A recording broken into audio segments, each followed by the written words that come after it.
Hello everyone, welcome to RK tutorial. Friends, ఈరోజు మనము AP group 2 మరియు ఇతర ఉద్యోగాలకు చాలా ముఖ్యమైనటువంటి ప్రాక్టీస్ ఎంసీక్యూస్ని ఈ వీడియో చూడబోతున్నామండి. సో ఎవరు కూడా మిస్ చేయకుండా చివరి వరకు చూడండి. ప్రతిరోజు ఇక నుండి మనకు రానున్నటువంటి హాస్టల్ వెల్ఫేర్ ఆఫీసర్ మరియు గ్రూప్ 2 సో తదితర ఉద్యోగాలకు ప్రాక్టీస్ ఎంసీక్యూస్ అయితే అందచేయడము జరుగుతుంది. ఓకేనా? సో ఇంకా ఎవరైనా మన కోర్స్ తీసుకున్నట్లయితే వెంటనే తీసుకోండి. ఆఫర్ ఈ రోజుతో ముగుస్తుంది. ఓకేనా? క్వశ్చన్ నెంబర్ 1 చూద్దాం. The blue revolution in India is related to the growth of. భారతదేశంలో నీలి విప్లవం దేని అభివృద్ధికి సంబంధించింది? దేనికి సంబంధించిందండి నీలి విప్లవం, blue revolution? Answer option B, aquaculture and fisheries, అంటే మత్స్య పరిశ్రమ మరియు చేపల పెంపకానికి సంబంధించింది. ఓకేనా? వివరాలు చూద్దాం. నీలి విప్లవం చేపలు మరియు జలచరాల ఉత్పత్తిని వేగంగా అభివృద్ధి చేయడంపై దృష్టి పెడుతుంది. ఓకేనా? Important question. Next, what is the base year for calculating the current gross domestic product in India? అంటే భారతదేశంలో ప్రస్తుత స్థూల దేశీయోత్పత్తి గణనకు ప్రతిపాదిక సంవత్సరము ఏది? అంటే ఏ సంవత్సరాన్ని బేస్ చేసుకొని జీడిపిని క్యాల్కులేట్ చేస్తారు? ఆన్సర్ ఆప్షన్స్ అండి, 2011, 12వ సంవత్సరాన్ని. వివరాలు చూద్దాం. కేంద్ర గణాంక కార్యాలయము సిఎస్ఓ జీడిపి గణన కోసం ప్రతిపాదిక సంవత్సరాన్ని 2011-12కు అయితే మార్చడాన్ని మనము చూడవచ్చు. Next one, which component is not included in the calculation of a primary deficit? అంటే ప్రాథమిక లోటును లెక్కించేటప్పుడు క్రింది వాటిలో దేనిని మినహాయిస్తారు? ఆన్సర్ ఆప్షన్ బి అండి, వడ్డీ చెల్లింపులు. దేనండి? వడ్డీ చెల్లింపులు. వివరాలు చూద్దాం. కోశ లోటు నుండి వడ్డీ చెల్లింపులను తీసివేయడం ద్వారా ప్రాథమిక లోటును లెక్కించడం అయితే జరుగుతుంది. సో ఇప్పుడు చిన్న ఇన్ఫర్మేషన్ చూద్దాం, మళ్ళీ క్లాస్లోకి వచ్చేద్దాం. So guys, APPSC group 2 job క్యాలెండర్లో భాగంగా భారీ ఖాళీలతో ఈసారి నోటిఫికేషన్ విడుదల చేయబోతుంది. అందులో గ్రూప్ 2 కూడా భారీ ఖాళీలు ఉండడం అయితే మనము చూసాము. ఏపీ గ్రూప్ 2కు సంబంధించినటువంటి ఫుల్ కోర్స్ని కేవలము 500 రూపాయలకే 2 సంవత్సరాల వ్యాలిడిటీతో అయితే మీకు అందజేస్తున్నామండి.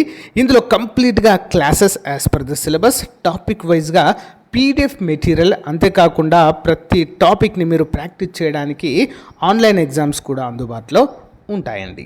సో కాబట్టి మంచి అవకాశాన్ని తప్పకుండా ఉపయోగించుకోండి ప్రతి ఒక్కరు కూడా.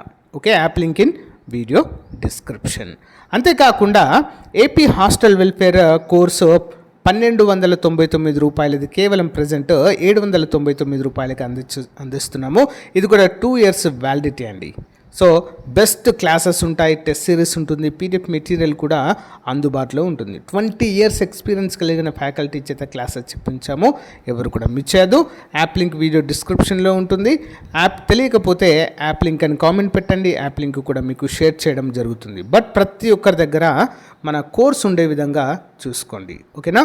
All the best. Thank you. So కంటెంట్లోకి వచ్చేద్దాం. Next one, capital market India is regulated by which statutory body? అంటే భారతదేశంలో మూలధన మార్కెట్ ఏ చట్టబద్ధమైన సంస్థ ద్వారా నియంత్రించబడుతుంది? దేని ద్వారా అండి? ఆప్షన్ సి, సెబీ అండి, securities exchange board of India. చూద్దాం. Securities and exchange board of India, SEBI. Okay, భారతదేశంలోని సెక్యూరిటీస్ మరియు మూలధన మార్కెట్ను నియంత్రిస్తుందండి. ఇంపార్టెంట్.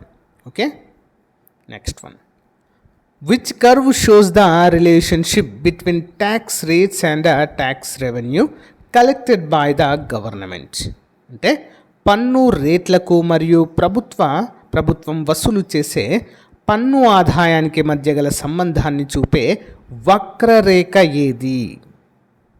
ఏంటండి ఆన్సర్ ఆప్షన్ సి అండి. సో లాఫర్ వక్రరేఖ అంటారండి. ఏమంటారు? లాఫర్ వక్రరేఖ. లాఫర్ వక్రరేఖ అనేది పన్ను రేటు పెరిగే కొద్దీ ఒక నిర్దిష్ట స్థాయి వరకు ఆదాయం పెరుగుతుందని ఆపై తగ్గుతుందని కూడా వివరిస్తుందండి. ఇంపార్టెంట్ క్వశ్చన్ అండి. Next one, the concept of economic planning in India was derived from which country? అంటే భారతదేశంలో ఆర్థిక ప్రణాళికల భావనను ఏ దేశం నుండి స్వీకరించారు? ఆన్సర్ ఆప్షన్ సి అండి, యుఎస్ఎస్ఆర్, రష్యా నుండి. సోవియట్ యూనియన్ అప్పుడు ఉండే ప్రజెంట్ రష్యా. చూద్దాం. భారతదేశంలో 5 ఏళ్ల ప్రణాళికల నమూనాను అప్పటి సోవియట్ యూనియన్ రష్యా నుండి స్వీకరించడము జరిగింది. Okay, important. Next, Mahatma Gandhi national rural employment guarantee act guarantee how many days of wage employment? Mahatma Gandhi జాతీయ గ్రామీణ ఉపాధి హామీ పథకము ఎన్ని రోజుల వేతన ఉపాధికి హామీ ఇస్తుంది? మన్రేగా అంటాం దీన్ని. ఎన్ని రోజులండి? ఆన్సర్ ఆప్షన్ బి, 100 రోజులు. చూద్దాం. గ్రామీణ కుటుంబాల్లోని అర్హులకు ఒక ఆర్థిక సంవత్సరంలో కనీసం 100 రోజుల నైపుణ్యం లేని ఉపాధి పనులను ఈ చట్టము కల్పిస్తుంది. Okay, important. Next one, what is the investment limit for a unit to be classified as a micro enterprise under the revised MSME definition? అంటే సవరించిన ఎంఎస్ఎంఈ నిర్వచనం ప్రకారము ఒక సంస్థను సూక్ష్మ పరిశ్రమగా గుర్తించడానికి పెట్టుబడి పరిమితి ఎంత? ఆప్షన్ ఏ అండి, అప్ టు 1 crore, 1 కోటి రూపాయలు. వివరాలు చూద్దాం, క్లియర్గా అర్థమవుతుంది. కొత్త నిబంధనల ప్రకారము ప్లాంట్ మరియు యంత్రాలలో పెట్టుబడి 1 కోటి దాటకుండా మరియు టర్న్ ఓవర్ 5 కోట్ల లోపు ఉంటే దాన్ని సూక్ష్మ పరిశ్రమగా పేర్కొనవచ్చు. Next one, who calculates the national income in India? Who calculates the national income of India? అంటే భారతదేశంలో జాతీయ ఆదాయాన్ని ఎవరు లెక్కిస్తారు? ఆన్సర్ ఆప్షన్ బి అండి, నేషనల్ స్టాటిస్టికల్ ఆఫీస్, ఎన్ఎస్ఓ, జాతీయ గణాంక కార్యాలయము. వివరాలు చూద్దాం. మినిస్ట్రీ ఆఫ్ స్టాటిస్టిక్ పరిధిలోని జాతీయ గణాంక కార్యాలయము జాతీయ ఆదాయాన్ని గణిస్తుందండి. Okay, important. Next one, which index measures the inequality of income distribution in an economy? అంటే ఒక ఆర్థిక వ్యవస్థలో ఆదాయ పంపిణీ అసమానతలను కొలిచే సూచి ఏది? ఏంటండి? ఆప్షన్ ఏ అండి, గిని కోఫిషియంట్, అంటే గిని గుణకము అనే పేరుతో పిలుస్తారు. చాలాసార్లు ఎగ్జామ్లో అడిగారండి బిట్. ఓకే, వివరాలు చూద్దాం. గిని గుణకము ఆర్థిక వ్యవస్థలో ప్రజల మధ్య ఉన్న ఆదాయం అసమానతను 0 నుండి 1 లోపు కొలుస్తుంది. Important. Next, the head office of the small industries development bank of India, SIDBI, is located in? Small industries development bank of India తన ప్రధాన కార్యాలయము ఎక్కడ ఉంది? ఎక్కడ ఉందండి? ఆప్షన్ సి అండి, లక్నోలో కలదు, ఉత్తరప్రదేశ్, లక్నో. చూద్దాం.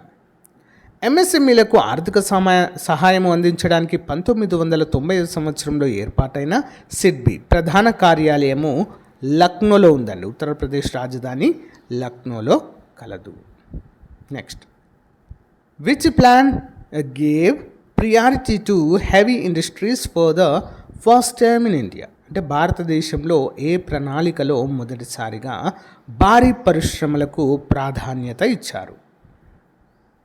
ఆన్సర్ ఆప్షన్ బి అండి, సెకండ్ 5-year ప్లాన్, 2వ పంచవర్ష ప్రణాళికలో భారీ పరిశ్రమలకు ప్రాధాన్యత ఇవ్వడము జరిగింది. వివరాలు చూద్దాం.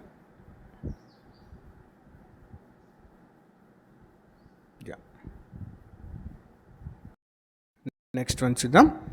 What is the largest rate of inflation set by the RBI framework for the monetary policy committee? ద్రవ్య విధాన కమిటీ కోసం ఆర్బీఐ నిర్దేశించిన ద్రవ్యోల్బణం యొక్క లక్ష్యం ఏంటి? టార్గెట్ రేట్ ఎంత?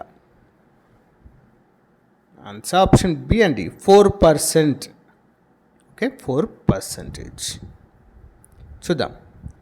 ద్రవ్యోల్బణ రేటును 4% ఉంచాలని, గరిష్టంగా 6% మరియు కనిష్టంగా 2% వరకు ఉండవచ్చని ఆర్బీఐ లక్ష్యంగా పెట్టుకుంది. Important.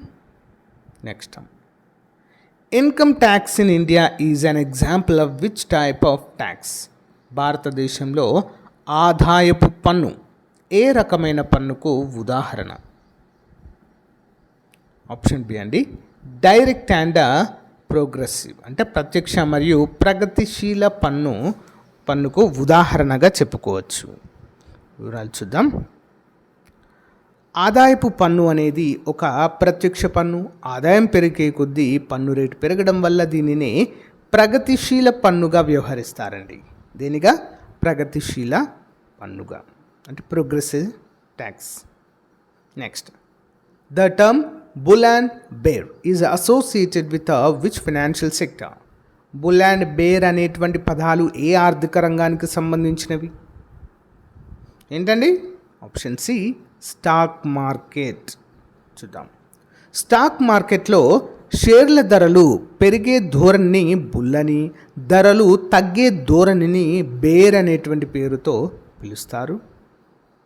Next one, which body estimates the poverty line in India currently? అంటే ప్రస్తుతం భారతదేశంలో పేదరికం రేఖను అంచనా వేసే సంస్థ ఏది?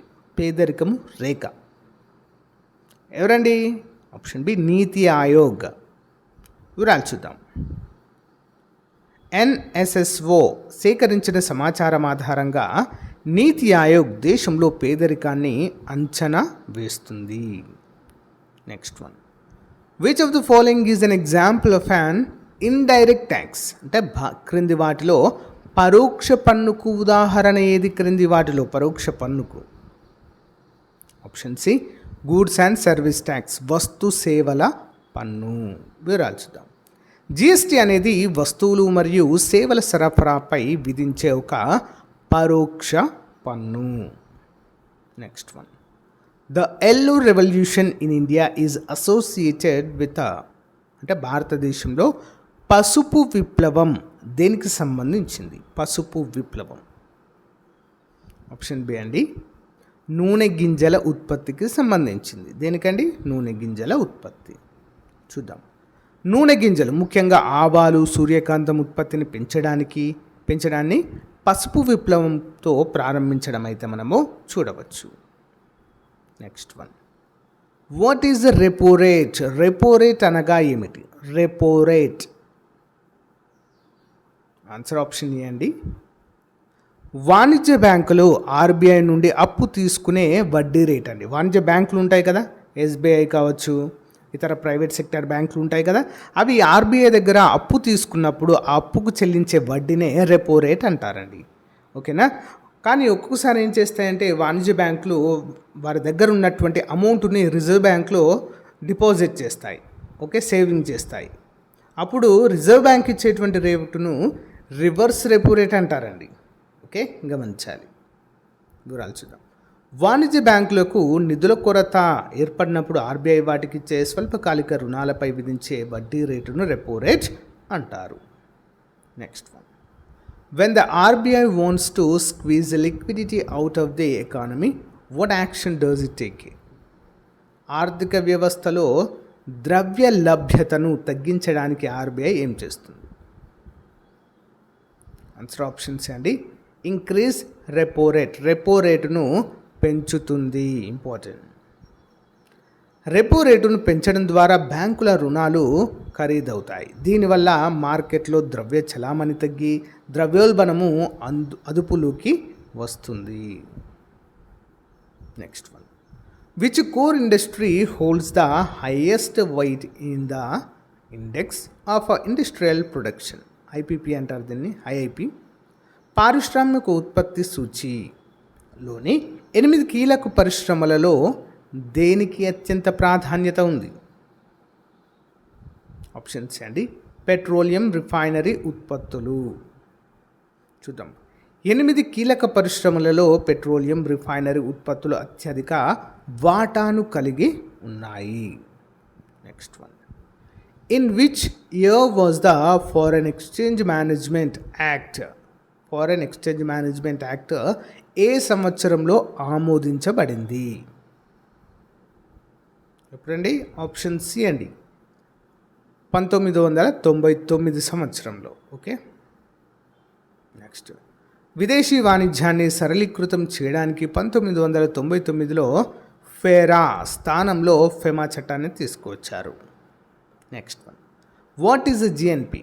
గ్రాస్ నేషనల్ ప్రోడక్ట్, స్థూల జాతీయోత్పత్తి అనగా ఏమిటి? ఆన్సర్ ఆప్షన్ బి అండి. జీడిపి మరియు ప్లస్ విదేశాల నుంచి వచ్చిన నికర ఆదాయాన్నే మనం ఏమంటాం? స్థూల జాతీయోత్పత్తిగా పేర్కొంటాము. వివరాలు చూద్దాం. దేశీయోత్పత్తికి విదేశాల నుంచి స్వదేశీయులు సంపాదించిన నికర ఆదాయాన్ని కలపడం ద్వారా జిఎన్పి వస్తుంది. Next one. Which entity manages the foreign exchange reserves of India? భారతదేశంలో విదేశీ మారక నిల్వలను ఎవరు సురక్షిస్తారు లేదా సంరక్షిస్తారు? ఎవరండి? Reserve bank of India, bankers bank అంటారండి దీన్ని.